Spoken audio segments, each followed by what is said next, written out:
Banjir di 4 kecamatan di Kota Parepare setinggi 1,5 meter.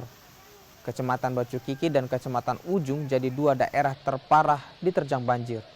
Tim SAR gabungan pun mengevakuasi warga yang terjebak banjir, termasuk bayi dan kelompok pramuka.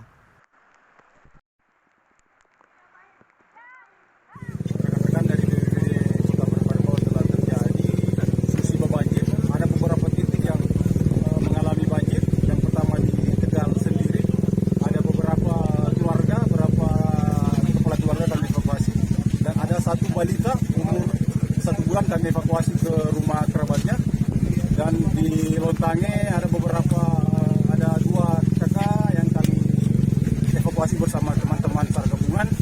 Dan masih banyak lagi titik-titik yang memang harus diperlukan untuk dievakuasi.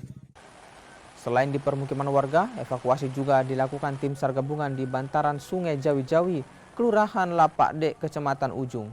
Warga yang tinggal di bantaran dipindahkan ke lokasi yang lebih aman, mengingat ketinggian air terus meningkat.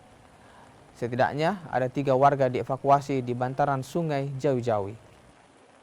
Tadi adanya laporan dari masyarakat, adanya terjebak di rumah, kena banjir. Terus anggota melaksanakan evakuasi ya.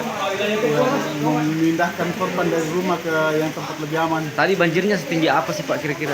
Setinggi orang dewasa itu. Ada 1 meter lebih ya? Ada 1 meter lebih. Tadi anggota itu tadi kesulitan Pak, gimana caranya mereka menyelamatkan korban Pak di tengah banjir itu? Dia menggunakan tali ya? Tali ke sana, terus sampai tali dia menyeberang ke sana untuk sampai diinjak dia punya bahu.